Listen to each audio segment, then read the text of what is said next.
নমস্কার। মহুয়া বার্তা ইউটিউব চ্যানেলে মহাভারতের ধারাবাহিক পর্বে আপনাকে স্বাগত জানাই।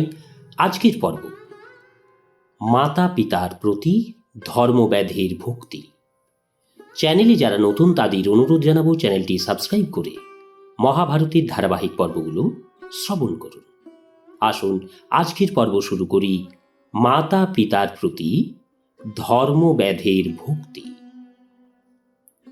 মহর্ষি মার্কণ্ডেয় বললেন, যুধিষ্ঠির, ধর্মবেদ যখন এইভাবে মোক্ষ সাধক ধর্মের বর্ণনা করলেন, তখন কৌশিক ব্রাহ্মণ অত্যন্ত প্রসন্ন হয়ে বললেন, তুমি আমাকে সবেই ন্যায়যুক্ত কথা বলেছ।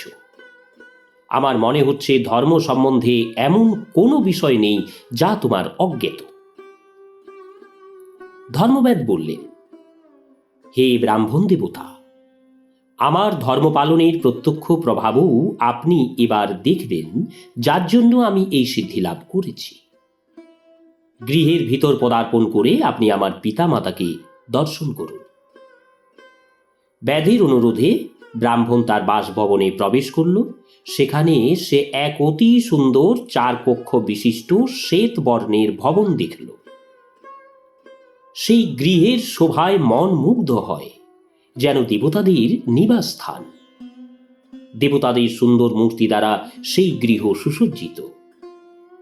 একদিকে শোবার জন্য পালঙ্কে বিছানা পাতা, অন্যদিকে বসার জন্য আসন রাখা ছিল। সেই গৃহ ধূপ এবং কেশর ইত্যাদি মিষ্ট সুগন্ধে সুরভিত ছিল।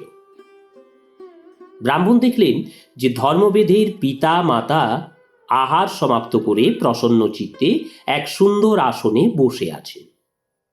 তারা শ্বেত বস্ত্র পরে আছেন এবং পুষ্প চন্দন দিয়ে তাদের পূজা করা হয়েছে। পিতা মাতাকে দেখেই ধর্মবেদ তাদের চরণে মাথা রেখে সাষ্টাঙ্গে প্রণাম করলেন।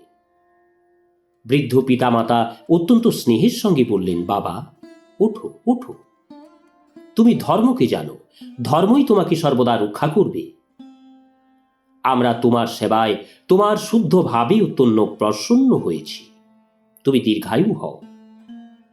তুমি উত্তম গতি, তপ, জ্ঞান এবং শ্রেষ্ঠ বুদ্ধি লাভ করেছ। তুমি সৎ পুত্র, নিত্য নিয়মিত আমাদের সেবা এবং পূজা করেছ, আমাদের দেবতা বলে ভেবেছ, ব্রাহ্মণের মতো সম দম পালন করেছ। আমার পিতার পিতামহ এবং প্রপিতামহগণ এবং আমরাও তোমার সেবায় অত্যন্ত প্রসন্ন। তুমি কায় মনোবাক্যে কখনো আমাদের সেবায় বিরত হও না। এখনো তোমার মধ্যে আমাদের সেবা ব্যতীত আর কোনো চিন্তা নেই। পরশুরাম যেভাবে তার বৃদ্ধ পিতামাতার সেবা করেছিলেন, তার থেকেও ভালোভাবে তুমি আমাদের সেবা করেছ।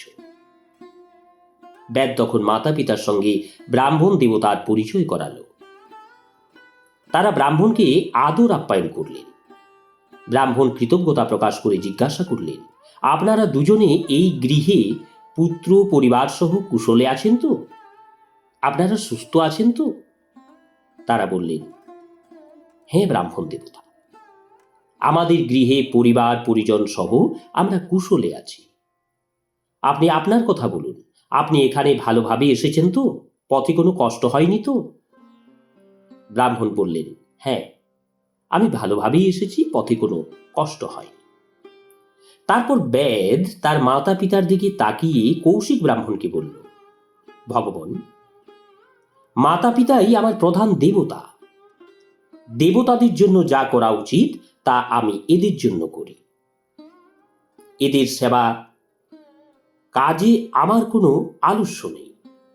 জগতে যেমন ইন্দ্রাদি 33 কোটি প্রকার দেবতা পূজনীয়, তেমনি এই বৃদ্ধ পিতামাতা আমার পূজনীয়। দ্বিজগণ যেমন দেবতাদের নানা প্রকার উপহার সমর্পণ করেন, আমিও এদের জন্য তাই করি। ব্রাহ্মণ, মাতা পিতাই আমার শ্রেষ্ঠ দেবতা। আমি ফল ফুল রত্ন দিতে এদেরই সন্তুষ্ট করে থাকি। বিদ্বানেরা যাকে অগ্নি বলেন, এরাও আমার কাছে সেরূপ অগ্নিস্বরূপ। আমার মাতা পিতাই আমার কাছে চতুর্বেদ এবং যজ্ঞসমূহ। এদের জন্য আমি আমার প্রাণও সমর্পণ করতে পারি। স্ত্রী পুত্র নিয়ে আমি নিত্য এদের সেবা করি। আমি নিজেই এদের স্নান করাই এবং স্বহস্তে খাদ্য পরিবেশন করে আমি খাওয়াই। আমি জানি এরা কি ভালোবাসেন আর কি অপছন্দ করেন, তাই এদের পছন্দের জিনিস নিয়ে আসি। যা এরা পছন্দ করেন না তা আমি আনি না। আলস্য পরিত্যাগ করে এইভাবে আমি সর্বদা এদের সেবায় ব্যাপৃত থাকি। নমস্কার, আজকের পর্ব এখানেই শেষ করছি। আসবো পরবর্তী পর্ব নিয়ে। ধর্মব্যাদ কর্তৃক মাতা পিতার সেবার উপদেশ লাভ করে কৌশিকের গৃহে প্রত্যাবর্তন। চ্যানেলে যারা নতুন তাদের অনুরোধ জানাবো চ্যানেলটি সাবস্ক্রাইব করে মহাভারতের ধারাবাহিক পর্বগুলো শ্রবণ করুন। রাধে রাধে, হরে কৃষ্ণ।